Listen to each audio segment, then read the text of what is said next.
known in Israel as the queen of cinema and theater, Gila Almagor. Over her long career, she's played leading roles in dozens of plays and films, even acting in some Hollywood productions, such as Steven Spielberg's Munich. Our culture correspondent Maya Margit sat down with Almagor to discuss her life, her acting career, and her hopes for Israel's future.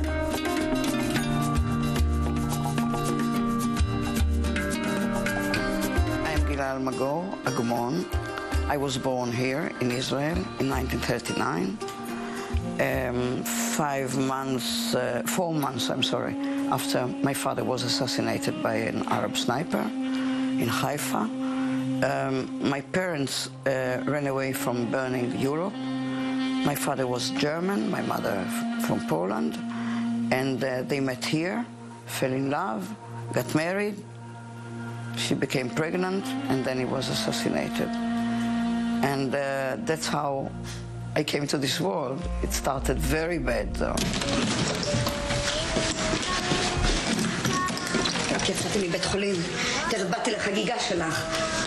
And when she found out that everybody was genocide, and the assassination of my father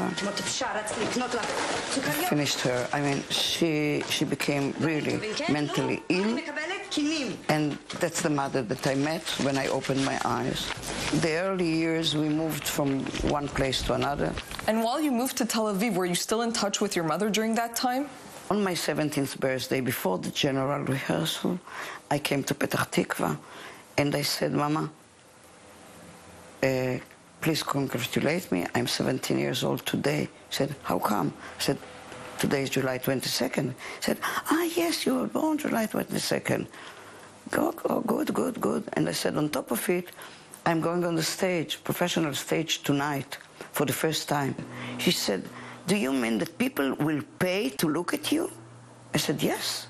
She said, a whore, a prostitute in my home? You forgot who you are? Remember to which family you belong? I was so shocked. I ran away and I hitchhiked back to Tel Aviv, crying like... And I didn't see her for a long time. שלום צה"ל. שלום, אני מאוד ארבל. סגן אלוף, אבל בשבילך נימי. אלה הפיקודים שלי, הם הוציאו אותי לבילוי. אני איכילוב מאורתופדית. אנחנו פה. זה מהפעולה של אתמול בלילה? What was it like working on the film Munich with Steven Spielberg and the other actors? Working with Steven Spielberg, this was the privilege. It's a great privilege. Steven Spielberg is one of the greatest directors of our times. It was a great experience, and for me, when I see a film by Spielberg, I envy every actor who works with him. I know what kind of experience he's going through. We're now approaching Israel's 70th anniversary, so I wanted to ask you, what do you think about Israel at 70 years? Israel, it's a miracle. No doubt, because when you think about 1948, when the proclamation of the State of Israel, and it was after the Shoah, 6 million Jews were perished, and people came, the survivors arrived in this country like shadows, walking shadows. The country is great, and there are wonderful people in this country. And if I will lose my optimism, it will be a declaration that I don't want to go on living. I do believe that something will change for the better, must change.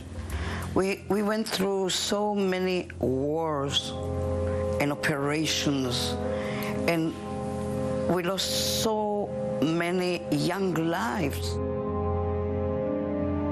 I want to believe. I want to live in peace for a while to experience what does it mean to live in peace, to go from here to Lebanon, like from Paris to Geneva, or from here, you know, the world is so, can be open. I want to see peace for myself, for my generation, not only for our children. We deserve it too, because we lost so much.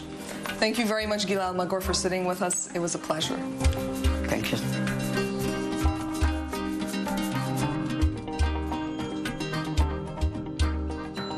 Israel's foundation at a particular moment in history, and even today, is to provide a national homeland and safe haven for Jews from all over the world.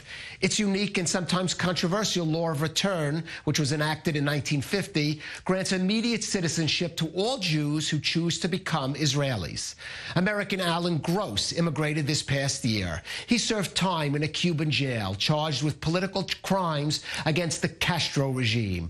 Now Gross lives in Tel Aviv, and our reporter Daniel Campos met up with him to see how he's finding his new life in Israel.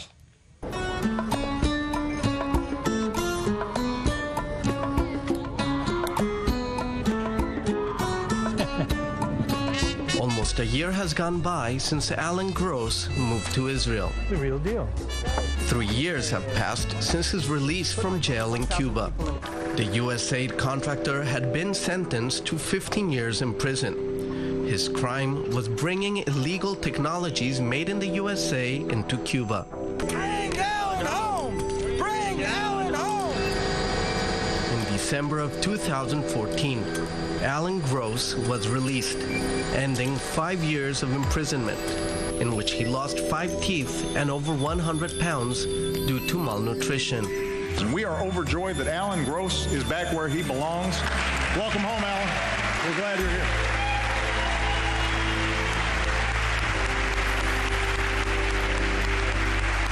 Two years after returning to the United States, Alan Gross and his wife Judy immigrated to Israel. Life in Tel Aviv has been good to Gross, but he still keeps in mind the Cuban friends he made in the notorious Villa Marista for political prisoners. My cellmates would have family visitation. Their families brought them food that they shared with me.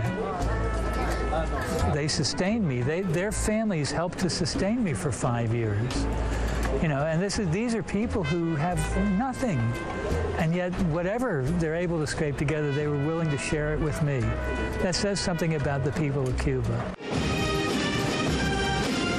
As a victim of a communist regime, Gross is a man of interesting theories. He believes Israel's discarding of communist or socialist structures over the years has helped jumpstart the modern-day startup nation. I never really saw socialism work. The idea of the kibbutz movement was out of necessity, that people needed to pool their resources and share their resources out of total necessity. When that was no longer necessary, and the breakup of the kibbutz movement, it encouraged and promoted people to be free-thinking. From chatting with Mr. Gross for a couple of hours at Jaffa Port, it seems like gratitude is the greatest lesson freedom has taught him. You know, at this juncture, I used to take things for granted, and I don't take anything for granted now. Except I know that my cigar is going to be good, and my whiskey is going to be good, and my visits with my granddaughter are going to be great. It's beautiful here. Daniel Campos, I-24 News. We're going to take a brief break, but stay with us. Lots more to come.